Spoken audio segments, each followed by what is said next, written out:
Bank വിളിച്ചു, പക്ഷേ മതിലിന് പുറത്ത് കേൾക്കരുത്. ഇത് ബംഗാൾ മുഖ്യമന്ത്രി സുവേന്ദു അധികാരി പറഞ്ഞതാണ്. നമുക്കറിയാം, ബാങ്ക് വിളി എന്ന് പറയുന്നത് ഇസ്ലാമിക വിശ്വാസത്തിൻ്റെ ഒരു ഭാഗമാണ്. പലയിടത്തിരിക്കുന്ന ആളുകളെ പ്രാർത്ഥനയ്ക്ക്, നിസ്കാരത്തിന് വേണ്ടി ഓർമ്മിപ്പിക്കലാണ്. അതിനുവേണ്ടി കോളാമ്പി മൈക്കുകൾ എന്ന് പറഞ്ഞാൽ നിരോധിക്കപ്പെട്ടതാണ്. 26 വർഷമായി കോളാമ്പി രൂപത്തിലുള്ള മൈക്കുകൾ ഉപയോഗിക്കാൻ പാടില്ല, ഉച്ചഭാഷിണി ഉപയോഗിക്കാൻ പാടില്ലെന്ന് ഇന്ത്യയിലെ പരമോന്നത നീതിപീഠമായ സുപ്രീം കോടതി വിലക്കിയിട്ട് അതിനുശേഷം പൊതുചടങ്ങുകളിൽ, സാംസ്കാരിക ചടങ്ങുകളിൽ, രാഷ്ട്രീയ ചടങ്ങുകളിൽ, എന്തിന് ക്ഷേത്രങ്ങളിൽ, പള്ളികളിൽ ഒന്നും കോളാമ്പി പോലെയുള്ള മൈക്കുകൾ ഉപയോഗിക്കുന്നില്ല, ഉച്ചഭാഷിണി ഉപയോഗിക്കുന്നില്ല. പക്ഷേ ഇപ്പോഴും നിങ്ങളുടെ തൊട്ടടുത്തുള്ള മസ്ജിദിൽ നോക്കിയാൽ ഈ കോളാമ്പി ഇരിപ്പുണ്ട്.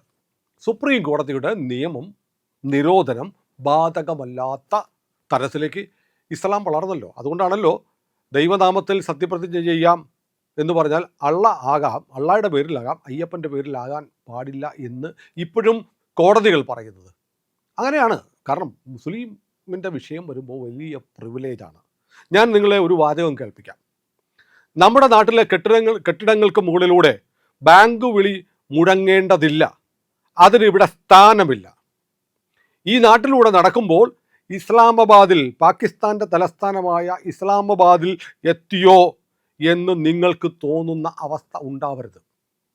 ഇതൊരു മുസ്ലിം രാജ്യമല്ല. രാജ്യത്ത് പതുക്കെ നടപ്പിലാവുന്ന ഇസ്ലാം വൽക്കരണം പൊതു ഇടങ്ങളിൽ അമിതമായി ഇടം പിടിക്കുകയാണ്. ശരിയല്ലേ? നമ്മുടെ നാട്ടിൽ ഇതേ ബംഗാളിലാണ് പറഞ്ഞത്, റോഡിൽ പെരുന്നാൾ ദിവസം റോഡിൽ ആയിരക്കണക്കിന് ആളുകൾ പൊതുഗതാഗതം സ്തംഭിപ്പിച്ചുകൊണ്ട് മണിക്കൂറുകൾ നിസ്കരിക്കുകയാണ്. പറ്റത്തില്ല എന്ന് സുവേന്ദു അധികാരി പറഞ്ഞു.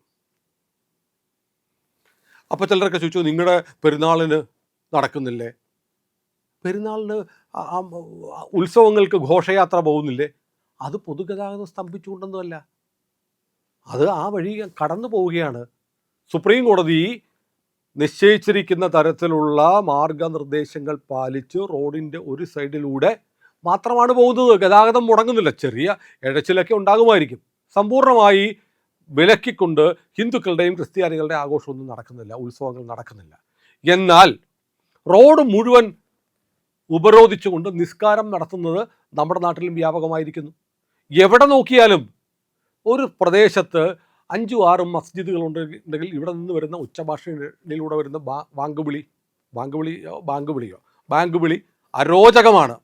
ഇനി വലിയൊരു പ്രധാനപ്പെട്ട ചോദ്യമുണ്ടേ, ഈ ബാങ്ക് വിളി മൈക്കിലൂടെ ആവുന്നത് ഉച്ചഭാഷണി കണ്ടുപിടിച്ചതിന് ശേഷമല്ലേ? അതിനു മുമ്പ് എങ്ങനെയാണ് നടന്നുകൊണ്ടിരുന്നത്? ഇനി പറയുമ്പോൾ പള്ളികളിലെയും ക്ഷേത്രങ്ങളിലെയും മൈക്കുകളിലൂടെ വരുന്ന പ്രാർത്ഥന അരോചകമായി ആണ് എന്ന് പറയുന്ന ആളുകളുണ്ട്. അതൊക്കെ ഈ പറയുന്നത് പോലെ ആളുകൾക്ക് അരോചകമാണെങ്കിൽ നിർദ്ദേശിക്കപ്പെട്ടിട്ടുള്ള അനുവദനീയമായ ഡെസിബലിൽ കൂടുതലാണെങ്കിൽ നിരോധിക്കണം, ഒരു തർക്കവുമില്ല. ഇതങ്ങനെയൊന്നും അല്ലല്ലോ. ഇത് പരമാവധി ദൂരത്ത് കേൾക്കുന്നതാണ്, അപ്പോഴേ ദൈവത്തിൻ്റെ അടുത്തേക്ക് ചെല്ലുള്ളൂ എന്ന തരത്തിലാണ് ഇത് വച്ച് കയറുന്നത്. പക്ഷേ നമ്മുടെ നാട്ടിൽ സുവേന്ദു അധികാരിക്ക് പോലും ബാങ്ക് വിളി നിരോധിക്കാൻ പറ്റിയിട്ടില്ല. പക്ഷേ ഇത്രയേ ഉള്ളൂ, മതിലിന് പുറത്ത് കേൾക്കരുത്. ഇത് UP ചെയ്തിട്ടുണ്ട്, ഇപ്പോൾ ബംഗാൾ ചെയ്യുന്നു, മറ്റ് പല സംസ്ഥാനങ്ങളിലും ചെയ്യുന്നുണ്ട്. പക്ഷേ ഇപ്പോൾ ഞാൻ ഈ പറഞ്ഞിരിക്കുന്ന സംഭവം നടന്നിരിക്കുന്നത് ഡെൻമാർക്കിലാണ്.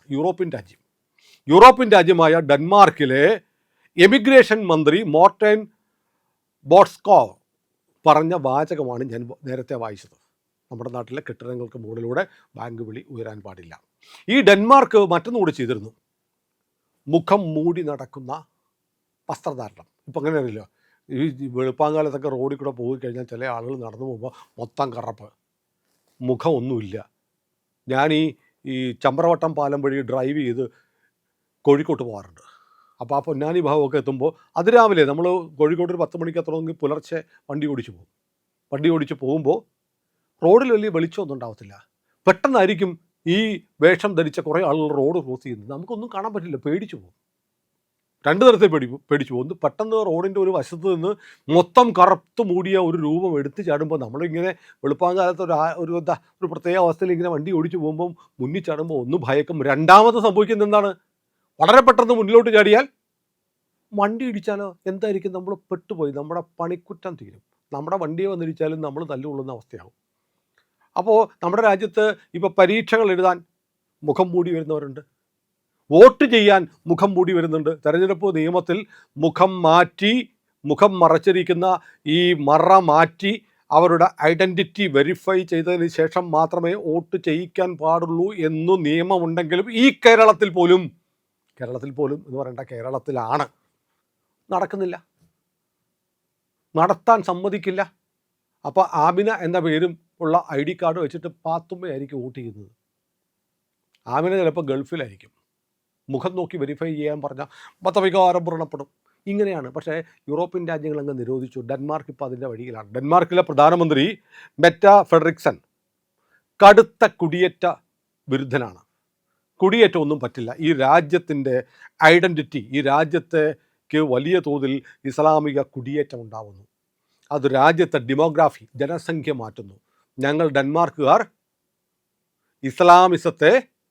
ഇസ്ലാം വൽക്കരണത്തെ ഒരു ഭീകരാവസ്ഥയായിട്ടാണ് കാണുന്നത്. ഞങ്ങൾക്ക് സമാധാനത്തോടെ ജീവിക്കണം. ലോകത്തിൻ്റെ പല ഭാഗത്തു നിന്നും വരുന്ന വാർത്തകൾ അങ്ങനെയാണ്. അതുകൊണ്ട് ഇവിടെ ഇത് വേണ്ട. ഞങ്ങൾ ബ്രിട്ടനിലേക്ക് നോക്കുന്നു. എന്താണ് ലണ്ടനിൽ നടക്കുന്നത്? എന്താണ് നടക്കുന്നത്?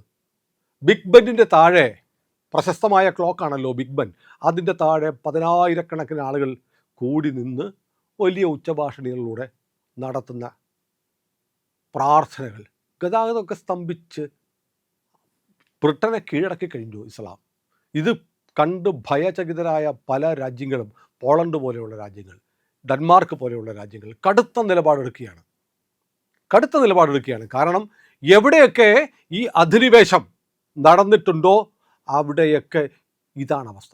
അതിനെ ചെറുക്കാൻ യൂറോപ്യൻ രാജ്യങ്ങൾ തീരുമാനിക്കുന്നു. കാരണം അവരുടെ മുന്നിൽ നേരത്തെ പറഞ്ഞ പോലെ ബ്രിട്ടൻ ഒരു മാതൃകയാണ്. ട്രംപ് പോലും ചെയ്യുന്നതാണ്. ട്രംപിനോട് പല കാര്യങ്ങളിൽ അഭിപ്രായ വ്യത്യാസമുണ്ടെങ്കിലും സംഘികളുടെ മാനസപുത്രനല്ലേ ട്രംപ് എന്നൊക്കെ ചോദിക്കും. ശരിയാണ്, സംഘികൾക്ക് ഒരു കാര്യത്തിൽ ട്രംപിനോട് താല്പര്യമുണ്ട്. ട്രംപ് ചെയ്യുന്ന പല കാര്യങ്ങളും തൻ്റെ രാജ്യത്തിന് വേണ്ടി എന്ന് പറഞ്ഞാണ്. അതാണോ അയാളുടെ കുടുംബത്തിൻ്റെ താല്പര്യമാണോ എന്നറിയില്ല. രാജ്യത്തിന് വേണ്ടി എടുക്കുന്ന നിലപാടുകളെ രാജ്യത്തിൻ്റെ ഐക്യത്തിന്, സോവർണിറ്റിക്ക്, അഖണ്ഡതയ്ക്ക് ഭംഗമുണ്ടാകാതിരിക്കാൻ ഒരു ഭരണാധികാരി എടുക്കുന്ന അതിശക്തമായ നിലപാടുകളെ നമുക്ക് പിന്തുണയ്ക്കാതിരിക്കാൻ കഴിയില്ല. കാരണം നമ്മളും നമ്മുടെ ഭാരതത്തിൻ്റെ പരമാധികാരം, ഭാരതത്തിൻ്റെ പാരമ്പര്യം, അതിൻ്റെ പൈതൃകം, അതൊക്കെ ഇതുപോലെ നിലനിൽക്കണം എന്ന് ആഗ്രഹിക്കുന്നവരാണ്. ഏതായാലും ഒരു കാര്യം ഉറപ്പായി, യൂറോപ്യൻ രാജ്യങ്ങൾ എടുക്കുന്ന നിലപാടുകൾ ശരിയാണ് എന്ന് അവർക്ക് ബോധ്യപ്പെടുന്നുണ്ട്. നമ്മുടെ നാട്ടിൽ ഇതൊന്നും വാർത്തയാവില്ല. നമ്മുടെ നാട്ടിലിപ്പോൾ ഞാൻ ഈ വാർത്ത വായിച്ചത് എവിടെയാണെന്ന് ചോദിച്ചാൽ നമ്മുടെ മുക്കാൽ മീഡിയയിലാണ്. മുക്കാൽ മീഡിയക്കാരുടെ പത്രം ഉണ്ടല്ലോ, മാധ്യമത്തിലാണ്. മാധ്യമം എന്തോ വലിയ അപരാധം പോലെയാണ്. കാരണം അവർ പറഞ്ഞു വെക്കുന്ന അവരുടെ ഈ മുക്കാൽ മീഡിയയുടെ അടുപ്പ് കൂട്ടി ചർച്ച കാണുമ്പോഴത്തേക്ക് അത് ഇന്നലെ ഈ പാസ്പോർട്ട് പൗരത്വ രേഖയല്ല എന്ന് പറഞ്ഞ് വാർത്ത വന്നല്ലോ. നമ്മളാണ് ആദ്യം ഒരു വീഡിയോ ചെയ്തത്. 2 ദിവസം മുമ്പ് നിങ്ങൾ ഇന്ത്യൻ പൗരനല്ല എന്ന് പറഞ്ഞൊരു വീഡിയോ ചെയ്തിരുന്നത്. കാണാത്തവരുണ്ടെങ്കിൽ 2 ദിവസം മുമ്പുള്ള നമ്മുടെ വീഡിയോ ഒന്ന് സെർച്ച് ചെയ്താൽ കിട്ടും. കൃത്യമായി നമ്മൾ പറഞ്ഞിട്ടുണ്ട്, പാസ്പോർട്ട് ഉണ്ടാക്കുന്ന കാലത്തെ നിയമത്തിൽ തന്നെ പറഞ്ഞിട്ടുണ്ട്, passport only A travel document, പൗരത്വ രേഖയല്ല എന്ന് പറഞ്ഞിട്ടുണ്ട്. പാസ്പോർട്ട്, പോർട്ട് എന്ന് പറഞ്ഞാൽ തുറമുഖം, എയർപോർട്ട്, സീപോർട്ട്, വിമാനത്താവളം അല്ലെങ്കിൽ തുറമുഖം, അത് കടന്നു പോകാനുള്ള രേഖ പാസ്പോർട്ട്. പേര് തന്നെ അതാണ്. അതായത് ട്രാവൽ രേഖയാണ്, യാത്രാ രേഖയാണ് പാസ്പോർട്ട് എന്ന അതിൻ്റെ പേര് തന്നെ വ്യക്തമാക്കുന്നുണ്ട്. നിയമത്തിൽ വളരെ കൃത്യമായി പറയുന്നുണ്ട്.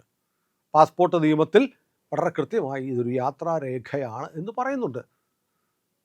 അപ്പോഴാണ് ഇപ്പോൾ നരേന്ദ്രമോദി സർക്കാർ ഇങ്ങനെ ഈ പാസ്പോർട്ട് ഇങ്ങനെയാണ് എന്ന് ഇപ്പോൾ എന്തോ പറഞ്ഞിരിക്കുന്നു എന്ന് പറഞ്ഞ പോലെയാണ്. അല്ലെന്ന് ഇപ്പോഴല്ല, പാസ്പോർട്ട് നിയമം ഉണ്ടായ കാലം മുതലേ അങ്ങനെയാണ്. 57 മറ്റാണ് പാസ്പോർട്ട് നിയമം ഉണ്ടായതെന്ന് തോന്നുന്നു, സബ്ജക്റ്റ് ടു കറക്ഷൻ. 57 ആണെങ്കിലും 60 അന്ന് ഇന്ത്യ ഭരിച്ചത് മോദിയല്ല. കാരണം ഒരു രാജ്യത്തെ വ്യവസ്ഥ അങ്ങനെ ഉണ്ടാക്കി വെച്ചിരിക്കുക. എല്ലാ രാജ്യങ്ങളിലും അങ്ങനെ തന്നെയാണ്. എല്ലാ രാജ്യങ്ങളിലും പാസ്പോർട്ടാണോ പൗരരേഖ? അല്ല, പൗരത്വ രേഖയല്ല പാസ്പോർട്ട്. പേര് പറയുന്ന പോലെ തന്നെയാണ്. അവിടെ നിൽക്കട്ടെ. ആ ചർച്ച ഇങ്ങനെ വന്ന കൂട്ടത്തിലേക്ക് ഇന്നലെ അടുപ്പൂട്ടിക്ക് ചർച്ചയിൽ ഒരു വിദ്വാൻ പറയാണ്, റോഹിംഗ്യൻസ് ഒരു രാജ്യത്തും പൗരത്വം ഇല്ലാത്ത ജനങ്ങളായിപ്പോയി, ഇന്ത്യയിൽ വന്നിട്ട് ഇന്ത്യയും പൗരത്വം കൊടുക്കുന്നില്ല. ഇടകളിയെ ഈ റോഹിംഗ്യൻസിനെ എന്നാൽ പിന്നെ സൗദി അറേബ്യയിലേക്ക് വിട്ടുകൂടെ? UAE വിട്ടുകൂടെ? പാകിസ്ഥാനിലേക്ക് വിട്ടുകൂടെ? ബംഗ്ലാദേശിനെങ്കിലും സ്വീകരിച്ചുകൂടെ? ബംഗ്ലാദേശും ഇവരെ വേലി കെട്ടി വേറെ മാറ്റി പാർപ്പിച്ചിരിക്കുക. എന്താ അവർക്ക് ഇന്ത്യ തന്നെ അഭയം കൊടുക്കണമെന്ന് നിങ്ങൾ പറയുന്ന കാര്യം? ഇതൊരു പ്ലാനാണ്. ഹിജ്റ എന്ന മറ്റൊരു പരിപാടിയുണ്ട്. ഒരു സ്ഥലത്ത് ഭരണം ഉറപ്പിച്ചു കഴിഞ്ഞാൽ അടുത്ത സ്ഥലത്തേക്ക് കൂട്ടത്തോടെ പോവുക. അഭയാർത്ഥികൾ എന്ന ഭാവത്തിൽ ചെല്ലും. അയ്യോ ഞങ്ങൾ പാവങ്ങളാണേ, വല്ലതും തരണേ എന്ന് പറഞ്ഞു ചെല്ലും. അവിടെ ചെന്ന് കഴിഞ്ഞിട്ട് പഴയ കഥയില്ലേ, ഒട്ടകത്തിൻ്റെ കൂടാരത്തിൽ തലവെക്കാൻ ഇട കൊടുത്തതുപോലെ ബ്രിട്ടന് പറ്റി. ബ്രിട്ടനിൽ മനുഷ്യാവകാശങ്ങളുടെ കേദാരഭൂമി എന്ന് പറഞ്ഞിരുന്ന ബ്രിട്ടൻ ഇപ്പോൾ ബ്രിട്ടീഷുകാരന് ബ്രിട്ടനിൽ ജീവിക്കാൻ വയ്യ. വെള്ളക്കാരന് മാഞ്ചസ്റ്ററിലൊക്കെ ബോർഡ് വെച്ചിരിക്കുക, പട്ടിയുമായി പുറത്തിറങ്ങരുത്, പട്ടി ഞങ്ങൾക്ക് ഹറാമാണ്. സായിപ്പിൻ്റെ ഒരവസ്ഥയെ, സായിപ്പിനത് കിട്ടണം. ലോകം മുഴുവൻ ഭരിച്ച് മുടിച്ച് കൊള്ളയടിച്ച സായിപ്പ്, വെള്ളക്കാരൻ, ദ്വര, ബ്രിട്ടീഷുകാരൻ അവൻ്റെ നാട്ടിൽ അന്യവൽക്കരിക്കപ്പെട്ടുകൊണ്ടിരിക്കുകയാണ്. സ്വാഭാവികമായും ചെയ്ത ചതിയുടെ, പീഡനങ്ങളുടെ, നരഹത്യകളുടെ ഫലമാണ്, അനുഭവിക്കണം സായിപ്പ്. പക്ഷേ അത് മറ്റ് രാജ്യങ്ങളുടെ പാഠപുസ്തകം പോലെ അത് കാണുന്നുണ്ട്. അതാണ് ഡെൻമാർക്കിൻ്റെ വഴി. ഡെൻമാർക്കിൻ്റെ വഴി. ആ വഴിയാണ് ശരി. ഇന്ത്യയും ആ വഴി തന്നെയാണ് പോവേണ്ടത്. ഞാൻ ബാങ്ക് വിളി നിരോധിക്കണമെന്ന് പറയുന്നില്ല. അതൊക്കെ നോക്കട്ടെ, ഇന്ത്യയിൽ അതൊക്കെ നടന്നോട്ടെ. പക്ഷേ മറ്റുള്ളവൻ്റെ അവകാശങ്ങളിലേക്ക്, അധികാരങ്ങളിലേക്ക്, സ്വാതന്ത്ര്യങ്ങളിലേക്ക് കടന്നു കയറരുത്. വന്നിട്ട് ഞങ്ങൾ നിങ്ങളെക്കാൾ വേറിട്ടൊരു ജനതയാണ്, നിങ്ങൾക്കില്ലാത്ത ഒരുപാട് അവകാശങ്ങളുണ്ട് എന്ന് പറയരുത്. ഒരേപോലെ ആണെങ്കിൽ ഓക്കെയാണ്. അല്ല എന്നുണ്ടെങ്കിൽ സുവേന്ദു അധികാരി പറഞ്ഞതുപോലെ അവിടെ ഇരിക്കട്ടെ, മതിലിന് പുറത്ത് കേൾക്കരുത് എന്ന് തൻ്റെ ഇടത്തോടെ പറയുന്ന ഭരണാധികാരികൾ ഇന്ത്യയിൽ ഉണ്ടായി വരുന്നുണ്ട്. ഏതായാലും ഡെൻമാർക്ക് ഒരു പാഠപുസ്തകമാണ്. ഡെൻമാർക്കിലെ ഈ വാർത്ത കാതുള്ളവർ കാണട്ടെ, കണ്ണുള്ളവർ കാണട്ടെ. നിങ്ങളൊക്കെ പറയുന്നത് യൂറോപ്യൻ രാജ്യങ്ങൾ ലോകത്തിലെ ഏറ്റവും സംസ്കാര സമ്പന്നരായ രാജ്യങ്ങളാണെന്നാണല്ലോ പറയുന്നത്. അങ്ങനെയുള്ള രാജ്യങ്ങൾ പോലും എന്തുകൊണ്ടാണ് ഇതിനെയൊക്കെ ഭയപ്പെടുന്നത് എന്ന ചോദ്യത്തിൻ്റെ ഉത്തരം നമ്മുടെ മുന്നിൽ ഒരുപാട് രാജ്യങ്ങളിൽ കാണുന്നുണ്ട്. ഏതായാലും ഡെൻമാർക്കിലെ ഈ വാർത്ത പ്രേക്ഷകർ അറിയണം. അതുകൊണ്ടാണ് നമ്മൾ ഇതിനെക്കുറിച്ചൊരു വീഡിയോ ചെയ്യുന്നത്. നമ്മുടെ ചാനൽ ഇതുവരെ സബ്സ്ക്രൈബ് ചെയ്തിട്ടില്ല എങ്കിൽ ഉറപ്പായും ചെയ്യണേ.